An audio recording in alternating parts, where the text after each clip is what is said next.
Hey guys, what's up? Thanks for coming back to the channel. I really appreciate it.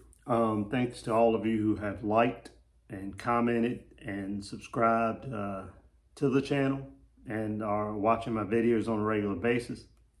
It means a lot as I continue to make the channel grow. If you haven't subscribed, I would ask that you would consider subscribing. That way, whenever I come out with new content, you will be notified and you'll always know when new stuff's coming out. Starting a series of videos that I'm going to start doing.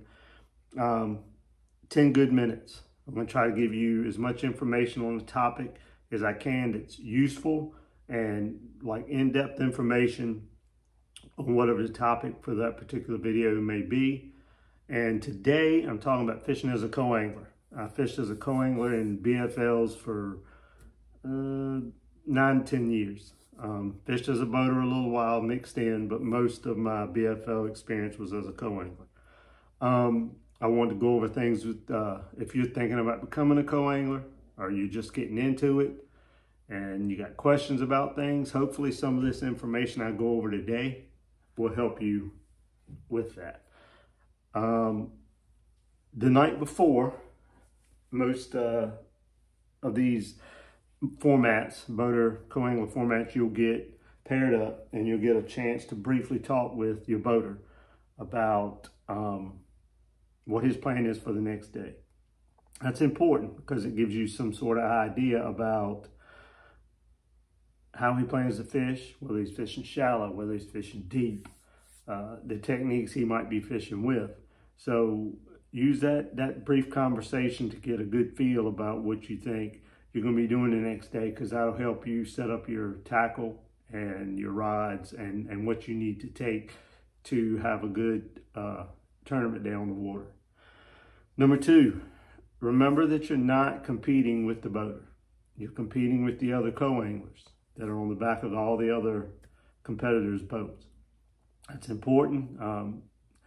Just in conversation I used to have with other co-anglers, I kind of got a vibe sometimes that a lot of them were so ultra competitive that it was almost like they thought they were competing against the boater. You know, that's not the case at all. Your best thing you can do is work with him, work together to make sure you ensure you both have a good, productive day on the water. You're only going to be with this person for 8-9 hours tops, and you may never fish with them again. So in some ways, it's a little bit awkward situation from the jump. So don't go into it expecting to be, you know, really competitive with the boater. Work with the boater to make sure you both have a good day on the water. Your rods and your tackle. I would say I always tried to keep it to 5 rods or less, and I struggled with that when I first started fishing BFLs. But as I got into it more, I got to where I had it pretty much down to 4 rods because I knew what I wanted to fish with and I knew how I wanted to fish. I was always a shallow water fisherman, and a lot of the stuff I talk about on this channel was a lot of the stuff I fished with then, because it's what I had the most confidence in and what I had the most enjoyment fishing with. So keep that in mind, and you know what you like to fish, you know what your techniques and baits are that you like to throw. So that should make it easier for you to keep your number of rods down. I fished a few as a boater, and my boat's only 18.5 foot. And I would have guys bring 7-8 rods and a duffel bag or tackle bag that pretty much took up almost the whole floor of my boat. You don't know what you're going to walk into that morning with the boater. Now, you can ask him the night before how big a boat he has, but you got to remember, you don't know for sure what the setup's going to be. So try to get to the point where you can minimize how much tackle and rods you take with you, because it will help you get through the day, and it will also help you not have so much clutter on in the little area on the side of the boat where you are. Try to keep your rods under 5 or less. and a small to medium tackle bag, okay? Fourth thing is know your casting boundaries. Don't cast across in front of, be respectful. Most times these people, him or her, whichever it may be, they've been there 3, 4, 5 days trying to find areas to fish and try to find these fish to do well in these tournaments. So keep that in mind when you get on the back of their boat and you're out there. You want to be respectful of their boundaries and where they're fishing and the fish that they found. And if you go about things the right way, they will give you an opportunity to catch fish. I only had 2 co-anglers, 2 that I can remember.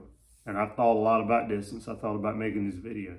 In the 9 or 10 years that I fished as a co-angler, I only had 2 that I would say what you would call front-ended me. So most of them have good intentions. Keep your intentions good as well. Respect his or her boat or equipment. Don't slam the lids down. Don't leave trash in their boat. If you're a smoker, let them know and ask if it's okay if you smoke early in the day to get that out of the way so you'll know. But be respectful of the boat, the equipment they have. That stuff isn't cheap. Boats aren't cheap. So be respectful of their equipment and the things that they have that you're allowed to fish out of that day that you're competing as a co-angler. Fish to your strengths. Don't try to fish the way that the boater is fishing. I always fished off the back as if I was on the front. Now, again, I didn't mean as far as how I cast. I meant as far as my bait selection and technique selection because of the way I like to fish. Crankbait caught me most of my fish. A slider head worm and a spinnerbait probably were the second and third choices. A lot of guys get by with a drop shot, a shaky head, and a wacky rig. Some guys don't even take hard baits with them. But that's all in your choices and what you like to fish. You know, I always felt like I could get a lot done with a crankbait. And I could retie with 4 rods, sometimes 5, most of the time 4. I'd have 2 crankbait rods rigged up. I'd have a spinnerbait, and I'd probably have my spinning rod, my 1 spinning rod with a slider head worm on it that I could skip around docks and stuff like that. So I ain't gonna say there wasn't a rare occasion when the boater was on a really good pike, and if they are, a lot of them will tell you, here's what we need to do, and here's how we can catch our fish and get our limit quick. I've had that on a few occasions. I got paired with guys that were really on good stuff, and they were more than willing to do that, and it worked out for everybody. So one of the last things, always offer gas money. All right. The last year or 2 I fished as a boater, you know, out of this boat. And I would say out of 8 to 10 tournaments I fished, I think it was 10 I fished as a boater over the last couple of seasons, 2, maybe 3 seasons. At least half the time my co-angler did not offer gas money. A boater spends a lot of money and time trying to figure out the fish in an area where they can have a good derby and be successful. Be respectful and offer them gas money. They can't run these boats and these rigs, especially when people have like the 200s and 250s, you know. A lot of them are satisfied with 25, 30 bucks. Now, if you fish with a guy who makes a tremendous long run and, you know, and you feel obliged to give him more, that's fine too. But at least make the offer and help these guys out. These are just some things that I learned as a co-angler over the years of doing it that I think could help you guys out. It's a way to learn new bodies of water. It's a way to meet people. And it's a way to fish tournaments when you don't have a rig that you feel like you're ready to fish on your own yet. So I hope this helps. It's a little bit over 10 minutes, but I got it all in, so that's pretty good for my first time trying. So I hope it helps, and good luck to you guys.